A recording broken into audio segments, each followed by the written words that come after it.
Hello and welcome to Starbound's second channel. My name is Gabriel the Bibi Capaldi and I'll be your narrator today.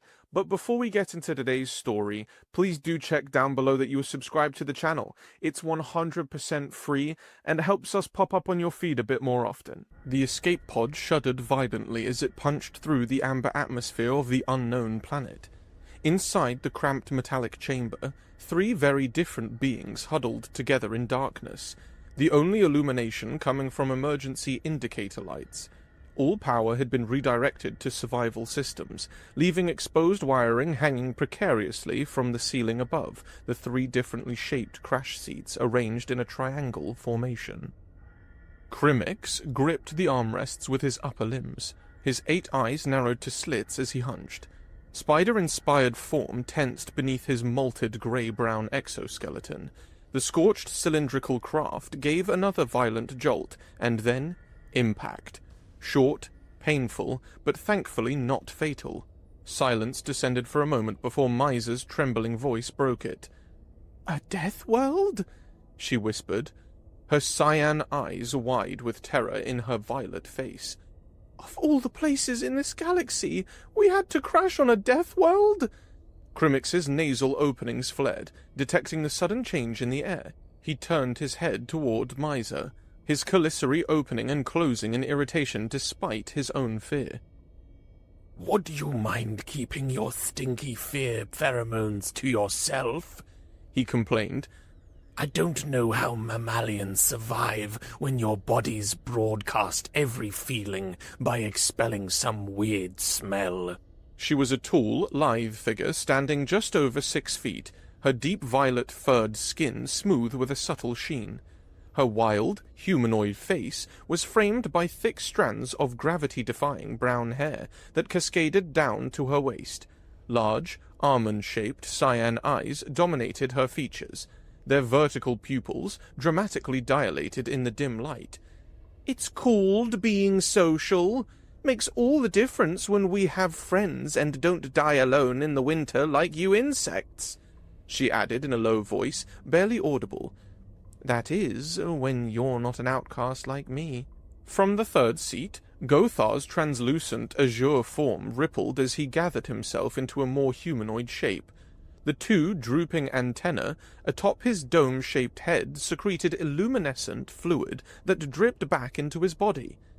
"Both your species are fundamentally flawed," he interjected with a superior tone. "My kind can change the shapes of our bodies and hide from the cold in any crevice. We are self-sufficient, even for reproduction, and—" Shut up, Miser and Crimix said in unison.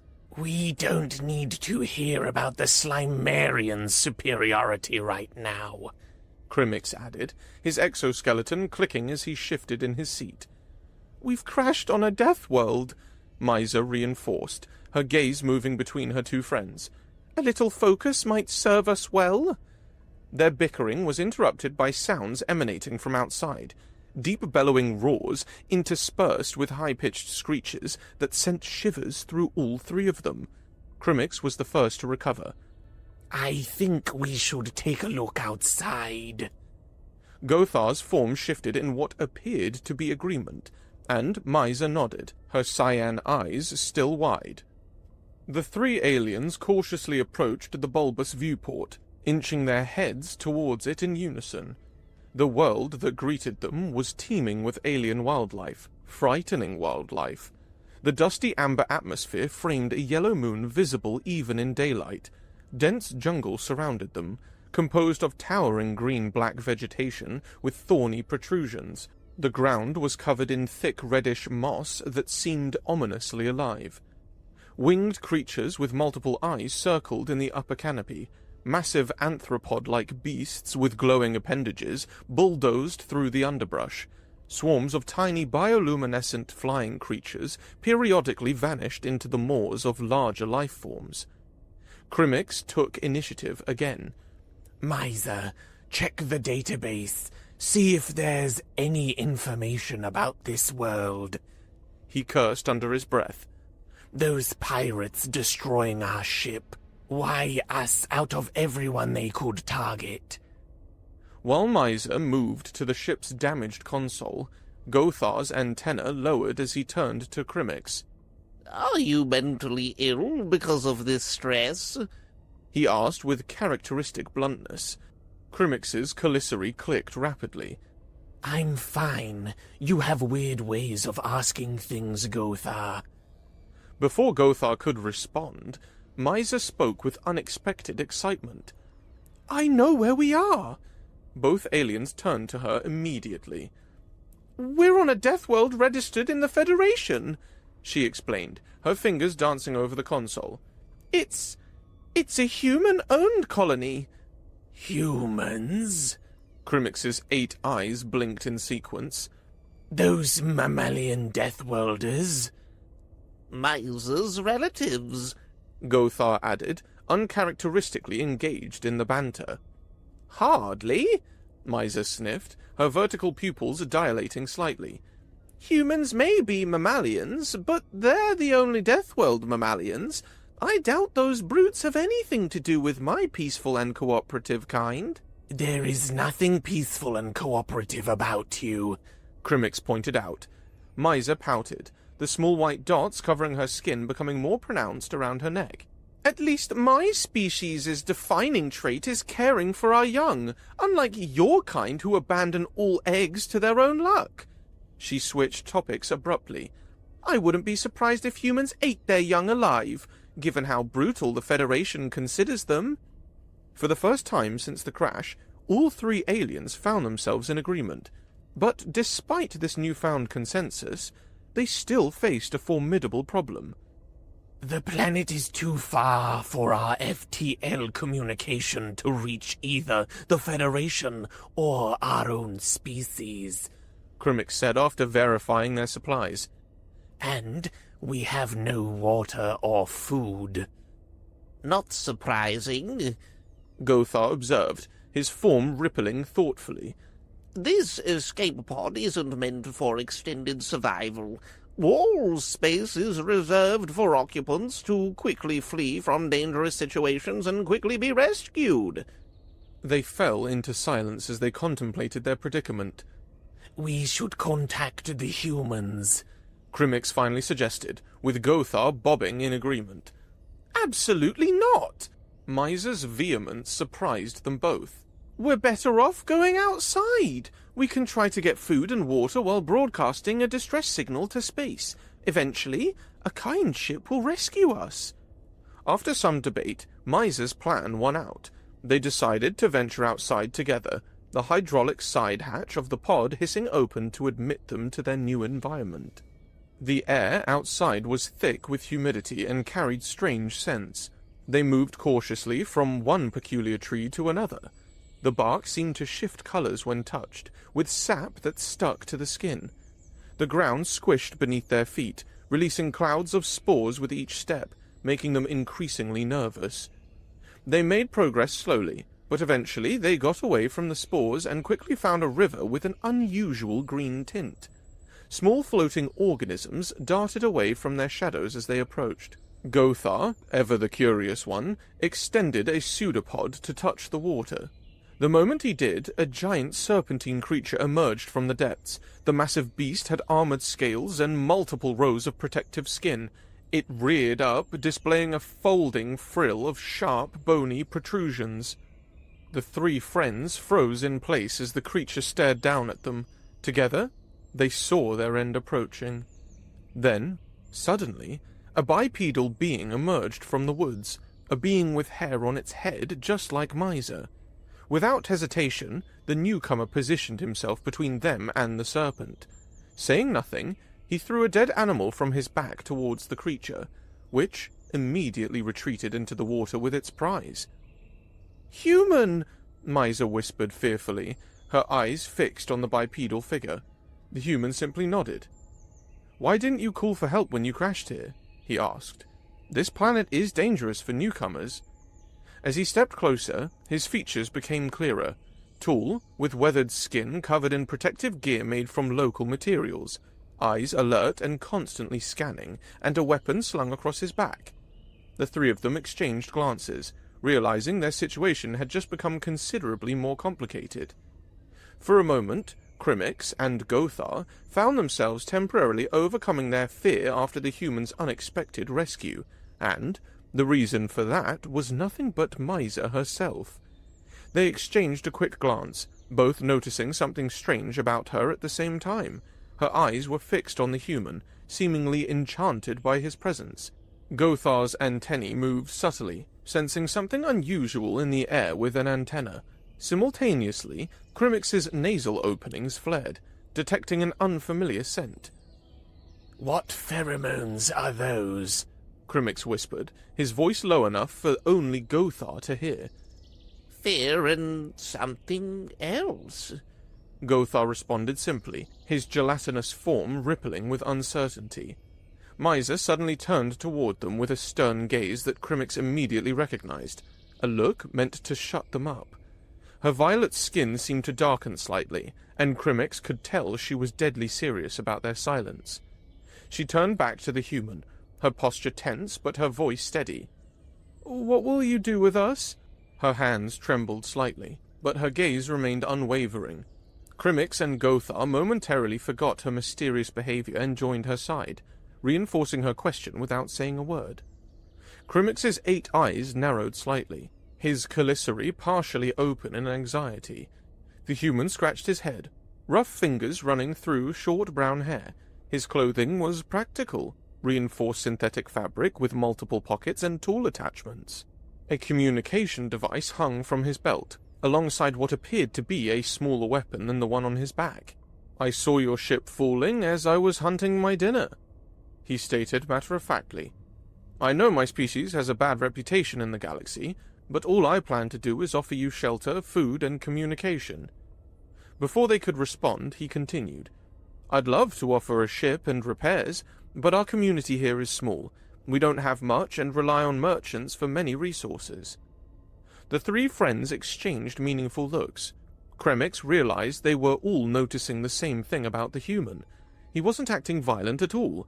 Instead, his speech was well articulated, with traces of proper education. His vocabulary didn't match that of a warrior who knew only violence. Gothar, being the least socially adept among them, shifted his gelatinous form nervously. His antennae drooped slightly before he bluntly asked, "Is this a trick to capture and eat us?" Blue ripples of anxiety moved through his transparent body. The human showed his teeth in what Crimix momentarily thought was anger, but the expression created deep creases around his eyes and mouth in a way that seemed non-threatening. "Funny slug. I don't think you would taste good," the human said, his teeth still visible. Turning to Crimix, he added, "Neither would you. I'm not a fan of insects." Crimix's exoskeleton shifted as he involuntarily took a defensive stance. The human then turned to Mysa and began, "As for you," but didn't finish his sentence. Mysa and the human locked gazes in a way that seemed strange to Crimix. Something passed between them that the others couldn't interpret, and the air seemed to thicken with unspoken communication.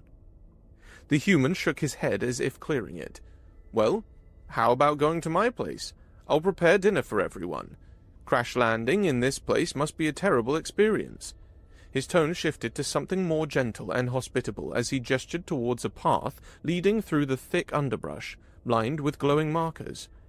Crimix weighed the decision carefully, ready to ask for Mysa and Gothar's opinion, but before he could speak, Mysa replied for all of them. "We accept." Her voice had an unusual tone, almost eager, that left Crimix speechless. He found the same shocked reaction mirrored in Gothar's rippling form. The journey to the human's home was, for Crimix and Gothar, a blur of weird conversations and unfamiliar terrain. They walked among the maintained path, strange flora shifting away from their movement as if the plants themselves recognized the human's presence. As they walked, the human, who had introduced himself as Edgar, eagerly showed Mysa 3 local creatures they encountered along the way. The first was a 6-legged herbivore with large scales that seemed to change color as it moved through dappled sunlight. It approached Edgar without fear, allowing him to stroke its snout. "This is a shimmerback," Edgar explained as Mysa cowered slightly behind him. "They're harmless. They eat the toxic berries that grow here and convert the poison into these beautiful scales. He guided Miser's hand to touch the creature. See? Nothing to fear. The creature made a soft trilling sound before wandering back into the underbrush. Further along the path, Edgar stopped again and crouched low, picking up what looked like a stone. As they watched, the stone unfurled, revealing 6 tiny legs and a set of beady eyes. "Shell rollers," Edgar said, holding the creature in his palm. "They're actually quite intelligent. They collect minerals for their shells that protect them from predators." He offered it to Miser, who hesitantly accepted it. The small creature seemed to study her before curling back into its protective shell. "They're shy," Edgar explained with a smile, "but incredibly useful. They clear harmful minerals from the water supply." He carefully placed the creature back on the ground, where it promptly rolled away. Most impressive was their encounter with what Edgar called a sky stalker, a massive winged predator that circled overhead, casting a shadow larger than their entire group. When it screeched, Crimix felt his exoskeleton vibrate with the sound. Miser instinctively pressed closer to Edgar, who merely laughed. "Don't worry, they won't attack us," he said, reaching into a pouch at his belt. He pulled out what looked like a small flute and blew a series of notes. The great beast responded with another screech, but this one sounded different, almost like a greeting. "They're territorial and smart, but they respect boundaries once established. I trade with them. They keep other predators away from my land, and I leave food for them during the harsh season." Crimix watched in amazement as the massive creature dipped one wing in what seemed like acknowledgement before soaring higher into the amber sky. "You see?" Edgar told Miser, his voice soft but carrying clearly to Crimix's sensitive hearing. "Deathworlds are not that bad. Not the way the Federation makes it seem. It's about understanding and respect." Throughout these encounters, Crimix noticed Miser's complete attention on Edgar, her cyan eyes rarely leaving his face, her pupils dilating whenever he spoke. It was behavior he'd never witnessed from her before. Crimix and Gothar kept trying to engage Miser in private conversation as they walked, attempting to understand her reasoning better. She remained vague, merely saying, "Trust me, I have a good feeling about the human," and making strange comments about how females can tell certain things with just a look.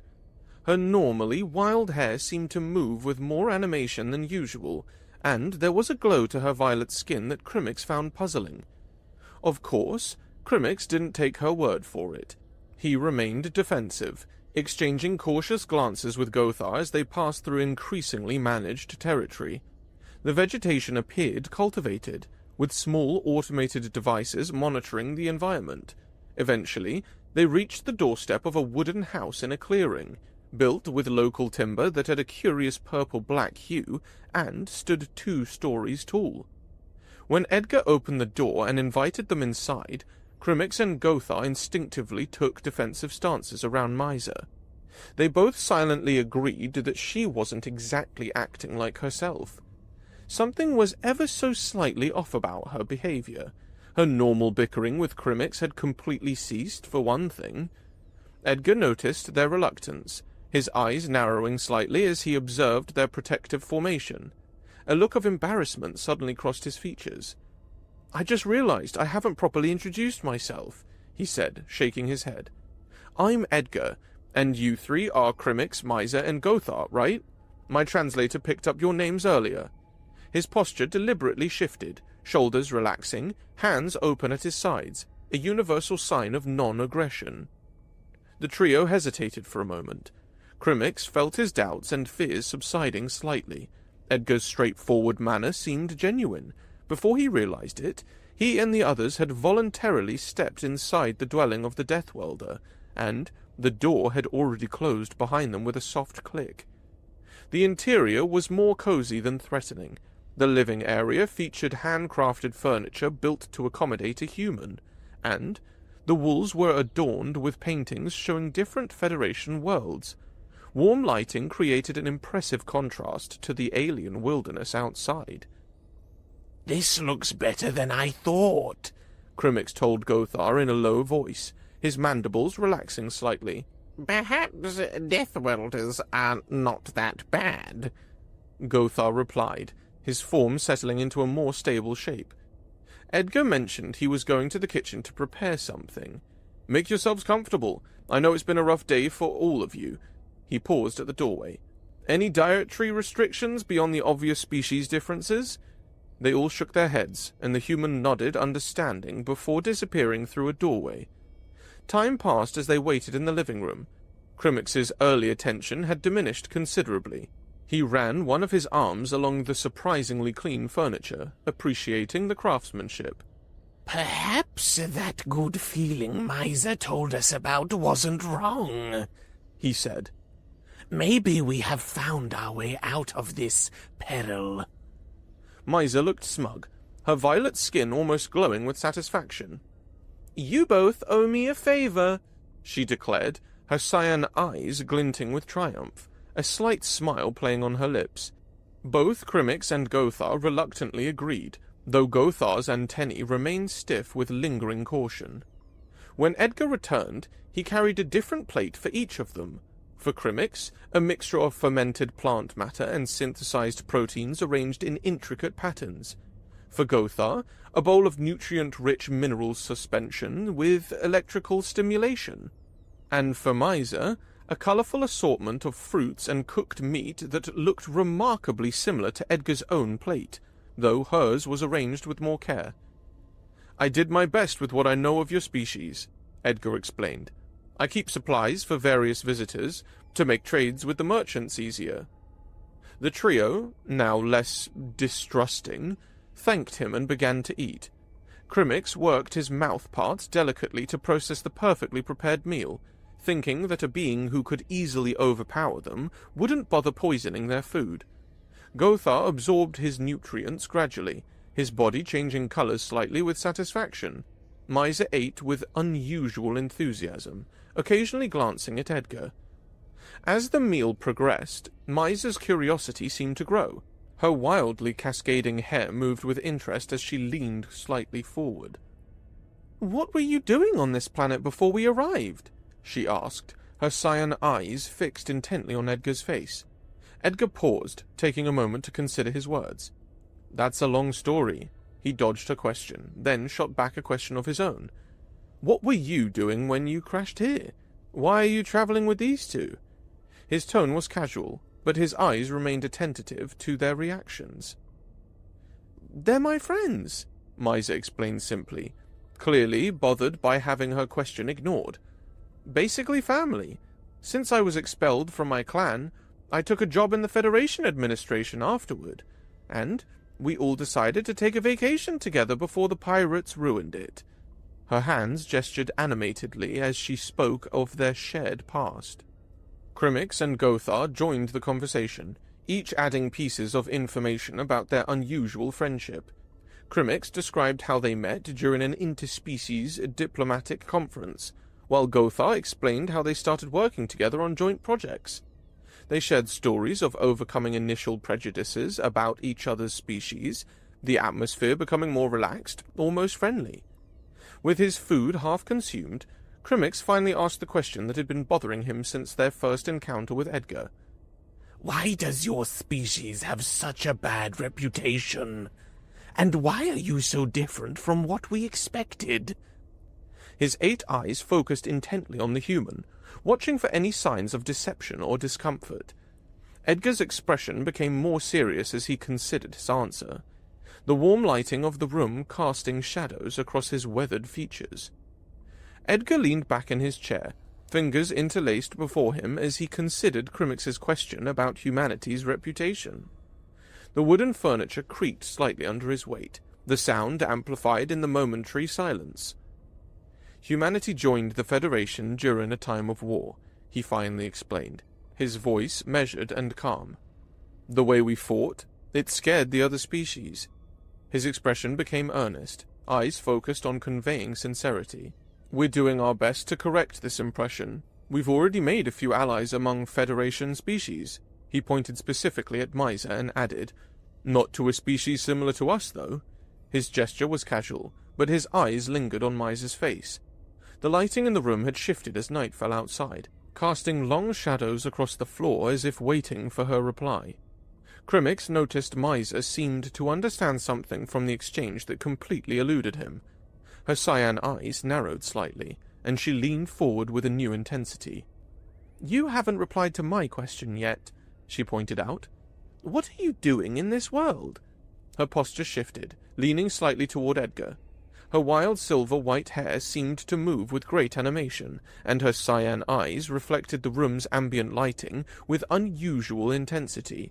Crimmix had never seen her this focused on another being before. Edgar scratched his head, fingers running through his short brown hair. "Unforgiving, aren't you?" he said with a playful tone, his smile creating creases around his eyes. "Long story short, my wife left me, and I wanted a change. It was supposed to be just a year on this planet, then just one more year, and before I realized it, 5 years had passed."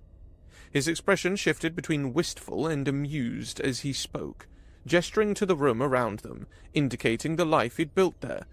"Sometimes a new beginning is exactly what you need." Miser laughed, a sound Crimmix recognized as irony. "Hard to believe you'd be on this world just because of an incompatible mate," she said, her voice carrying a note of challenge. "What did your mate do to scare you that much?" Her posture became more animated, the cyan in her eyes intensifying, pupils dilating slightly. Her fingers tapped continuously on the table's surface, creating a rhythm that seemed to echo the tension building in the room. Edgar's tone changed abruptly, becoming harder. The muscles in his jaw visibly tightened, and his previously relaxed posture became rigid. "Hey, I didn't ask why they expelled you from your clan," he said sharply. "You shouldn't ask certain things so soon." The room temperature seemed to drop slightly with the sudden shift in atmosphere. This unexpected change scared Crimmix and Gothar. Crimmix's exoskeleton clicked rapidly in anxiety, while Gothar's form moved defensively, his antennae flattening against his head. What was most surprising to Crimmix, however, was Miser's reaction. She didn't seem affected by the human's tone at all. In fact, she was smiling, as if this reaction was exactly what she had expected, or perhaps even wanted. "What do you humans consider normal questions, then?" she asked, her tone slightly provocative.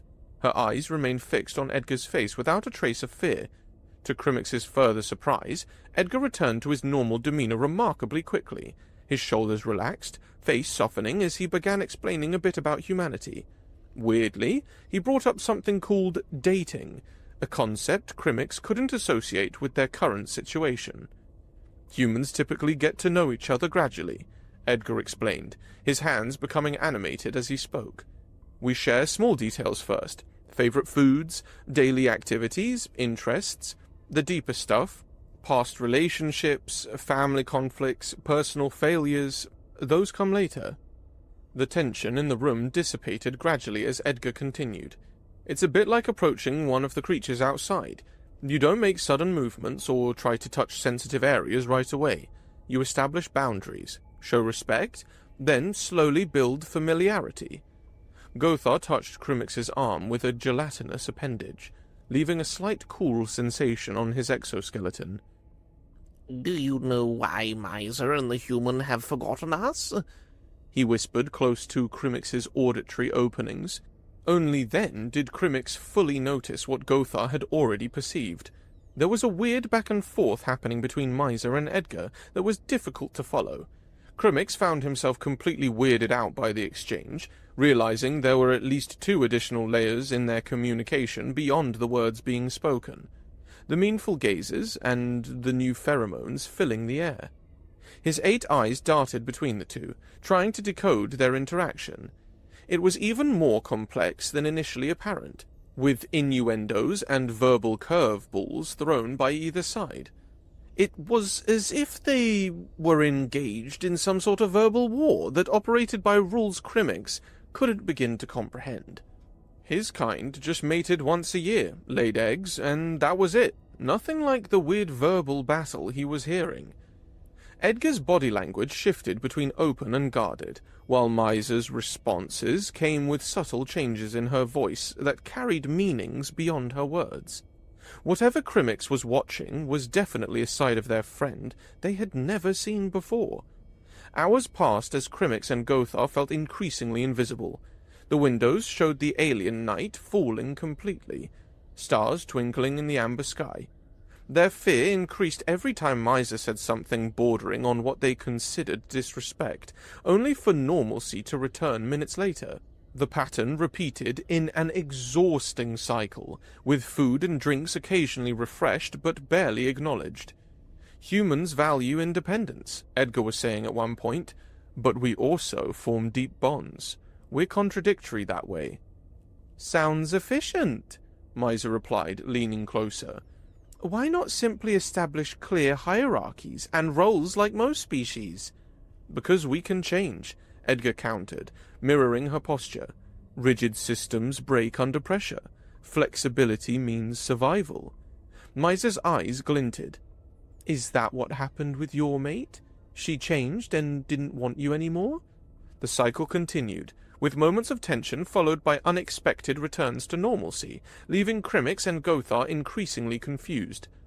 It all culminated when Miser said directly that Edgar's previous mate was unworthy. Her voice carried a surprising edge of conviction, as if she had somehow gained the authority to make such a judgment. Edgar rose from his chair abruptly. The sudden movement caused the furniture to scrape loudly against the floor. He stared at her for a moment, his expression complex and reluctant, a painful expression passing through the air that made Crimmix and Gothar freeze in place. Then, without warning, Edgar rushed to his room, declaring that there was nothing more to discuss with Miser and her weird friends, and that he didn't want to see them in his home come morning. The door slammed shut with an ominous click.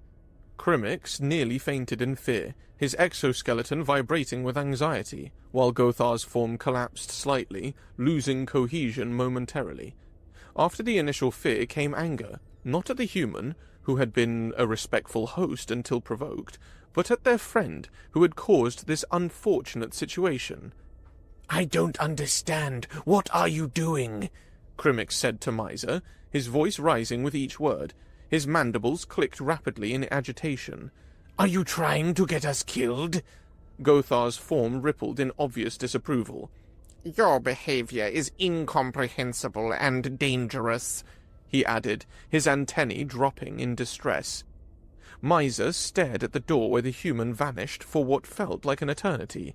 A strange expression crossed her face, something between amusement and resignation. Her wild hair seemed to settle slightly as she sighed, the sound unexpectedly heavy. She placed a hand over both their shoulders, the touch gentle but firm. I love both of you like family, but there are things you will never understand about me, just like I won't understand about you. She turned to Gothar. You are a self-sufficient being who can clone yourself at will. Her eyes moved to Crimmix. And your species has no romantic bonds between individuals. Her voice carried a mixture of affection and sadness that caught Crimmix off guard. Still, he wasn't ready to let it go. He put her hand aside firmly, his exoskeleton clicking with frustration. That is not an explanation, he demanded. We deserve to know why you've been behaving so strangely. Gothar nodded in agreement, his form solidifying slightly with determination.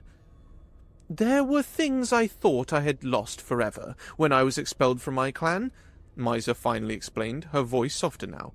Tonight, I remembered those feelings and got carried away. I became too aggressive. Her expression showed genuine remorse, mixed with something else, a longing that Crimmix couldn't fully comprehend. Her hands gestured expressively, emphasizing her words. You became a different person, Gothar observed, his voice carrying unusual emotion for a Slimerian. What are we going to do now that the human hates us? We still need his help to contact the Federation.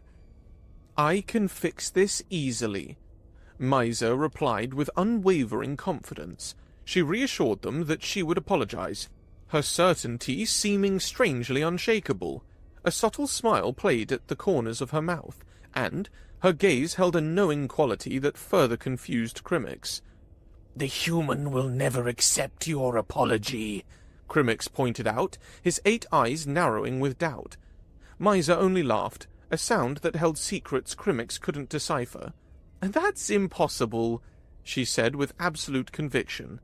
"I've learned enough about him to be sure." Crimmix started to ask how she could possibly know that, but was cut off when Miser simply turned away, saying, "Watch me," in a low voice. She walked toward Edgar's room with purposeful strides, her shoulders set with determination. She knocked on the door with a distinctive pattern, the sound echoing in the otherwise silent house. Crimmix noticed a hint of worry cross her face as time passed, without response. When she knocked a second time, the door opened slightly, Edgar barely visible in the gap. "Can I come in?" she asked, her voice softer than Crimmix had ever heard it. The human hesitated for a second, but then nodded. "Yes," he said simply, opening the door wider. She disappeared inside, the door closing behind her with a soft click that seemed to echo in the stunned silence she left behind. Crimmix and Gothar tensed immediately, their anxiety only worsening as time passed. Only discernible words leaked from the room, sometimes voices rising slightly before falling again, occasional laughter breaking the tension momentarily. The sounds were muffled and impossible to interpret clearly. Crimmix and Gothar eventually found a couch to sit on, the unfamiliar furniture creaking slightly under their weight. "Do you think he's going to eat her alive?" Gothar finally asked, his voice quivering slightly, antennae drooping. Luminescent fluid pooled beneath him on the couch, betraying his extreme distress. Crimmix didn't know how to reply. The wild side of their friend was something they had never witnessed before. Still, he offered his opinion, uncertain but thoughtful. "I don't think so," he said slowly. "But there is something obvious that we are missing. That much I can tell." The night stretched in moments of fitful rest and worry. Strange dreams plagued Crimmix's brief periods of sleep, visions of Miser transforming into something unrecognizable, of Edgar revealing monstrous features, of the Deathworld creatures swallowing them all. Crimmix's awareness returned abruptly the next morning when he heard the sound of a door opening. He saw Miser and Edgar leave the room together, emerging side by side, walking in synchronized steps. A weird closeness seemed to have developed between them overnight. Miser's normally wild hair appeared unusually settled, and Edgar's expression was relaxed, almost serene. Miser looked happy, though Crimmix noticed a certain reluctance in her gaze whenever she looked directly at Edgar, as if she couldn't bear to hold his gaze for too long. She would glance at him, then away, then back again in a strange rhythm. Edgar took his time adjusting a chair for her at the table, an unexpected courtesy that surprised Crimmix. Even more surprising was when the human gently pet Miser's head, while promising he would handle breakfast for her friends. The gesture was shockingly intimate, and Miser's reaction showed a mixture of embarrassment and satisfaction that Crimmix had never seen on her before. The morning light streamed through the windows, casting everything in a golden glow that seemed to transform the interior of the house. Edgar left Miser at the table and approached Crimmix and Gothar with a wide smile on her face, as if the heated dinner conversation had never happened. "Good morning," he said warmly. "Please, join us for breakfast. I hope you slept well despite the circumstances." His demeanor was genuinely hospitable, without a trace of the previous night's tension. Crimmix and Gothar exchanged confused glances, but followed him to the table. As they settled into their seats, Edgar broke the silence again. "After breakfast, I'll contact the Federation," he said, surprising them both. "You have nothing to worry about anymore. Rescue will be here soon." The next 2 days passed in a blur of preparation, waiting, and confusion. Edgar was true to his word, using his communications equipment to contact a Federation vessel that happened to be passing through a nearby system. Arrangements were made quickly, their position on their planet transmitted. During those 2 days, Crimmix and Gothar observed the strange new dynamic between Miser and Edgar with fascination and confusion. They seemed to orbit each other, always aware of the other's position in a room, exchanging glances laden with meaning.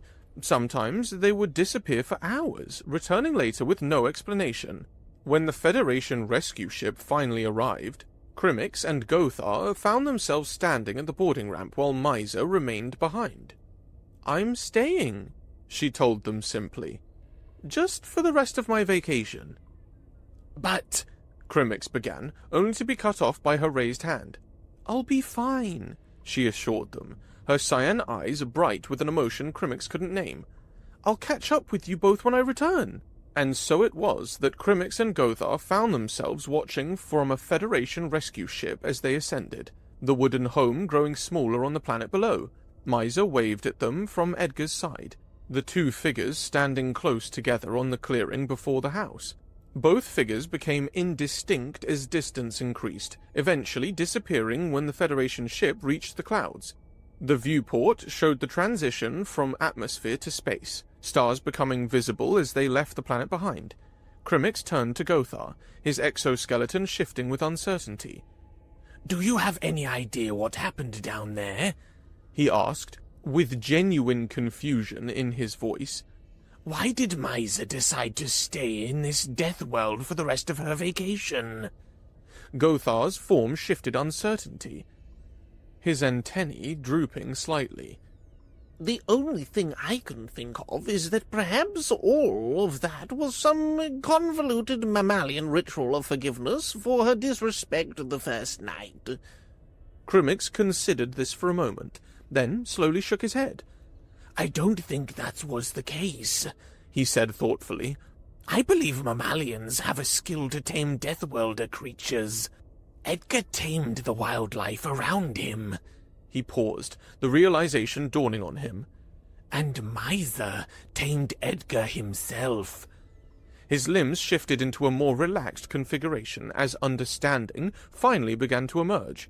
The ship's engines vibrated softly in the background as silence stretched between them. They had reached space, the Deathworld now just a point of light among countless others. "That sounds plausible," Gothar finally said, his voice carrying a note of wonder. "But why would she want to tame a human?" Crimix's 8 eyes blinked in sequence, a gesture of contemplation among his kind. "Perhaps that is how she overcame her fear of this Deathworld," he suggested. "Tame the beast tamer, and the world is yours. Isn't that right?" Gothar just nodded, leaving the question for Miser to answer herself the next time they saw her.